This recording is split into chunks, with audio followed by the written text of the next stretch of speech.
अस्सलाम वालेकुम my YouTube family, आप सब कैसे हैं। उम्मीद है कि सब लोग खैर खैरियत से होंगे।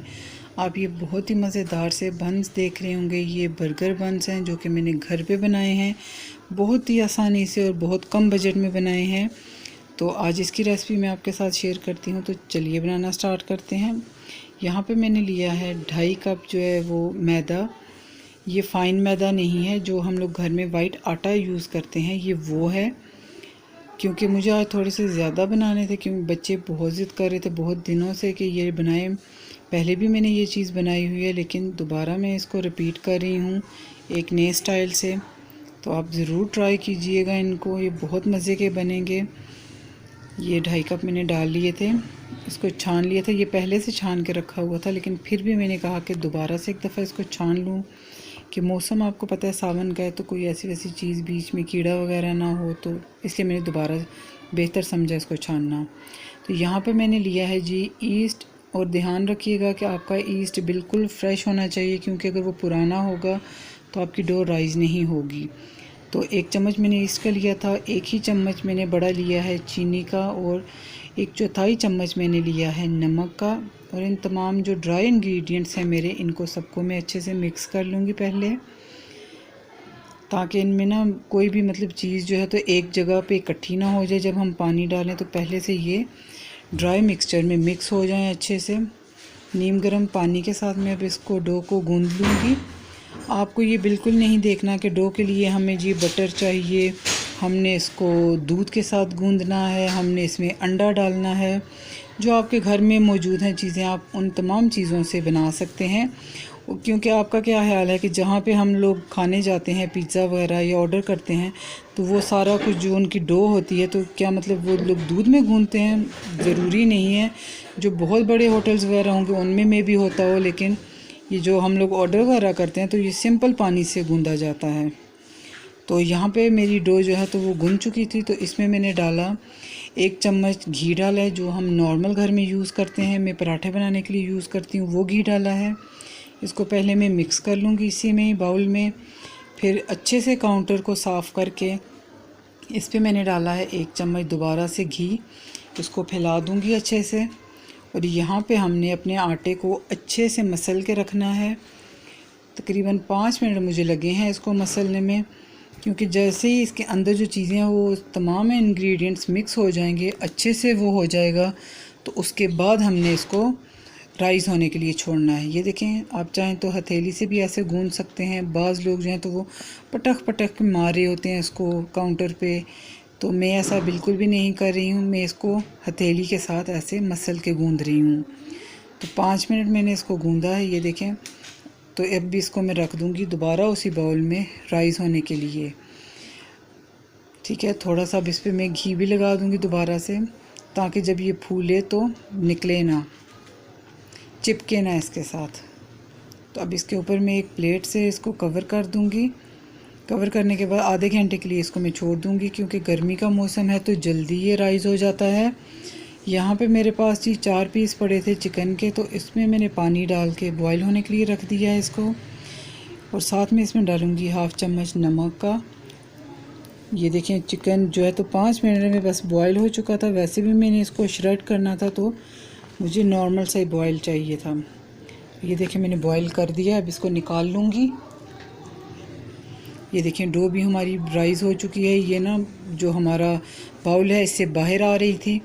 मैंने इसको दोबारा से सेट किया, क्योंकि आधा घंटा मैंने इसको रखना था राइज़ होने के लिए, तो ये 1 घंटा मैंने रख दिया था। अब इसको एक साइड पे कर दूँगी मैं। ये देखिए, मैंने इसकी एयर वगैरह तो दोबारा इसको साइड पे कर दिया। अब एक देगची लेके उसमें थोड़ा सा ऑयल डालूँगी। साथ मैंने उसमें डालना है 1 अदद कटा हुआ प्याज। इसको मैंने छोटा छोटा चॉप कर लिया था। तो अब इसको मैंने ब्राउन बिल्कुल भी नहीं करना, थोड़ा सा इसको मैं सोते करूँगी। सोते करने के बाद मैं साथ ही इसके डाल दूँगी जो चिकन हमने श्रेड करके रखा था बॉईल करके। ये देखें, प्याज बस थोड़ा सा ही हुआ है, तो ये मैंने चिकन भी जो है वो भी अब इसमें डाल दिया है। ये देखें, अभी चिकन में इसमें मिक्स कर लूँगी।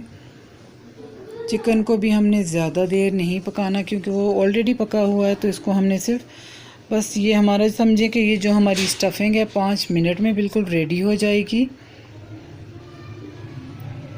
तो यहाँ पे जी एक मैंने टमाटर छोटा सा ले लिया था, इसके मैंने स्किन इसकी उतार दी थी ऊपर से। तो अब इसको मैं इसमें मिक्स कर लूँगी और बहुत ज़्यादा इसमें मैं मसाले वगैरह भी नहीं डालूँगी। एक आधा चम्मच मैंने लिया है नमक का, साथ में डालूँगी आधा चम्मच ही लाल मिर्च का पाउडर। साथ मैंने इसमें डालना है तकरीबन 1 चुटकी के बराबर मैंने हल्दी डाली थी। और इन तमाम चीज़ों को डाल के अच्छे से मिक्स कर लूँगी मैं। बस ये 2 मिनट में हमारी स्टफिंग और इसको लगेंगे तो 2 मिनट में रेडी हो जाएगी। ये देखें बहुत अच्छी सी, ये बहुत मज़ेदार स्टफिंग इसकी बनी थी। आप सोच नहीं सकते कि कितना मज़े का इसका टेस्ट था। बस पकने के बाद इसमें मैंने तकरीबन 2 टेबलस्पून के करीब मैंने इसमें केचप डाल दिया है। अब केचप भी इसमें मिक्स कर दूंगी। अभी केचप को मैंने पकाना नहीं है, जस्ट इसमें मिक्स करके इसको मैं रख दूंगी ठंडा होने के लिए स्टफिंग को। ये देखें बस बिल्कुल रेडी है। तो इसको मैंने प्लेट में एक निकाल दिया है। साथ ही मैंने जी ले लिया है, काउंटर साफ़ कर दिया था, उस पर डाल दिया है थोड़ा सा मैदा। अभी इस पर मैं निकाल दूंगी अपनी डो को निकाल के अच्छे से सेट कर लूँगी। और सेट करने के बाद उसके पीसीस कर लूँगी। आप लोग भी ऐसे ज़रूर घर में ट्राई करें, ये बच्चों के लिए बहुत अच्छी चीज़ है। अगर बच्चों को आपके पसंद है तो आप इजीली घर में बना सकते हैं और साफ़ सुथरे बनते हैं। बाहर का हमें पता नहीं होता कि वो लोग कैसे या किस किस्म के माहौल में या किस किस्म की चीज़ों के साथ वो बनाते हैं। तो इसलिए बंदा जब अपने घर में अपने हाथों से एक चीज़ बना के बच्चों को प्रेफर करता है तो वो ज़्यादा टेस्टी भी बनती है और हेल्दी भी होती है, उसमें कोई जर्म्स वगैरह का ख़तरा नहीं होता। तो इसलिए मैं ज़्यादातर कोशिश करती हूँ कि अपने बच्चों के लिए घर में चीज़ें बनाऊँ इस किस्म की। तो इसके हम छोटे छोटे से आटे की तरह, रोटी की तरह पेड़े बना के रख लेंगे। ये तकरीबन इसके 10 पेड़े बने थे। ये सारे जो हैं एक एक करके मैंने इसको उठाना है और ऐसे इनको पेड़े बनाते जाना है। ये देखें पेड़े बन चुके हैं। तो मैंने पहले से टाइम बचाने के लिए ट्रे को ग्रीस करके भी रख दिया था, उस पर बटर पेपर लगा के। मैंने कहा कि ये जो टाइम है तो वो ज़रा बच जाए हमारा। ये देखें अब साथ साथ में एक एक उठाती जाऊंगी। इसको हमने बेलना बिल्कुल भी नहीं है, हाथ के साथ हमने थोड़ा सा इसको प्रेस करना है और इसमें हमने डाल देनी है अपनी स्टफिंग आप अपने टेस्ट के लिहाज से डाल सकते हैं। बहुत ज़्यादा स्टफिंग करना चाहें तो वो भी कर सकते हैं, लेकिन मैं 1 से 2 चम्मच ही इसमें बस डालूँगी, क्योंकि बहुत ज़्यादा फिर वो अच्छी नहीं लगती, बिल्कुल स्टफिंग ही मुंह में आए तो। ये देखें इस तरह से हमने इसको बिल्कुल प्रॉपर्ली नीचे से बंद कर देना है। ये देखें बिल्कुल कोई कोना इसका खुला नहीं रहना चाहिए और इसको ऐसे पेड़े की तरह बना के हम अपने ट्रे पे रखते जाएंगे। तो ये बाकी के भी तमाम पेड़े मैंने बना लिए हैं। तो टाइम बचाने के लिए इससे मैंने कहा आपको एक साथ ही दिखा दूँ। अभी इनको जी हमने 20 मिनट के लिए दोबारा से राइज़ होने के लिए छोड़ देना है। इसको मैं कवर करके काउंटर पे ही छोड़ दूँगी और एक अंडा ले लूँगी। इसको अच्छे से फेंट लेना है हमने। फेंटने के बाद जी 20 मिनट हो चुके थे मेरे, तो मैंने इस पर भी एग वॉश लगाना है। आप चाहें तो ब्रश से लगा लें, नहीं तो कोई सी भी चीज़ लगा सकते हैं आप इस पर, मतलब कोई कॉटन वगैरह लेके उसके साथ भी लगा सकते हैं। ये देखें मैं अभी ब्रश के साथ इसको लगाऊंगी। एक एक बंद पे करके हमने लगा देना है, क्योंकि इसके साथ जो है ना इसका कलर बहुत अच्छा आता है, ब्राउन आ जाता है इस पर कलर। जो आपको शाइन एक नज़र आती है बंस पे, तो वो ज़्यादातर या एग वॉश से होता है या दूध जो है वो आप लगा सकते हैं इस पर, वो भी बहुत अच्छा लगता है। लेकिन मुझे जो है तो एग वॉश से जो इसका कलर आता है ना वो मुझे बहुत पसंद है बंस पे। तो आप चाहें तो अब इन पे मैंने डाले हैं सिर्फ जो वाइट तिल है मैं वो डालूँगी इस पर। आप चाहें तो इस पर डाल सकते हैं कलवंजी भी, या चिली फ्लेक्स होती हैं, कुटी हुई लाल मिर्च होती है, वो भी लोग डालते हैं। तो मैं इसलिए नहीं डाल रही हूँ कि ये बच्चों के लिए बना रही हूँ स्पेशली मैं। तो बच्चों ने मना किया था कि मम्मा इस पर नहीं लगाना। बस थोड़े से रह गए हैं, इस पर लगा दूँ। ये देखें सब पे हो गया। ये लास्ट वाला इस पर भी मैं थोड़ा ज़्यादा लगा रही हूँ कि अच्छे लगें बंस। जो हमारा कलर है बंस का तो वो बहुत मज़े का है। ये आप देखिएगा, ये बिल्कुल बाज़ार जैसे बन के रेडी होंगे। ये मैं तिल डाल रही हूँ, मुझे थोड़े ज़्यादा पसंद है बच्चों को भी, तो इसलिए थोड़े ज़्यादा मैं तिल डालूँगी इन पे। ये तमाम उन पे तिल डाल के रख दिए मैंने। अभी मैंने ना पहले से प्री हीट होने के लिए अपने ओवन को रख दिया था 180 डिग्री पे। तकरीबन 15 मिनट के लिए मैंने उसको रखा था पहले कि वो प्री हीट हो जाए अच्छे से। तो मैं अभी इसको उठा के रख दूँगी बेक करने के लिए। ओवन मेरा प्री हीट हो चुका है बहुत अच्छे से। तो तकरीबन ये बंद बनने में आधा घंटा लगा था मुझे। ये आधे घंटे में बिल्कुल रेडी हो जाएंगे।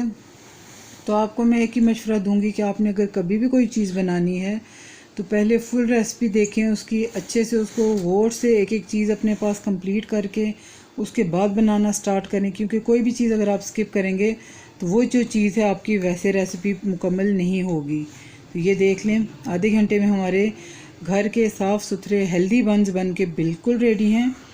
तो अगर आज की रेसिपी आपको मेरी अच्छी लगी है तो मेरे चैनल पे लाइक करें, कमेंट करें, और अगर आप मेरे चैनल पे नए हैं तो सब्सक्राइब करें मेरे चैनल को।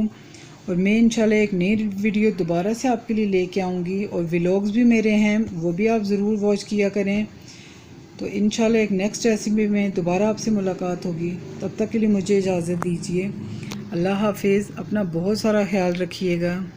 अल्लाह हाफिज़।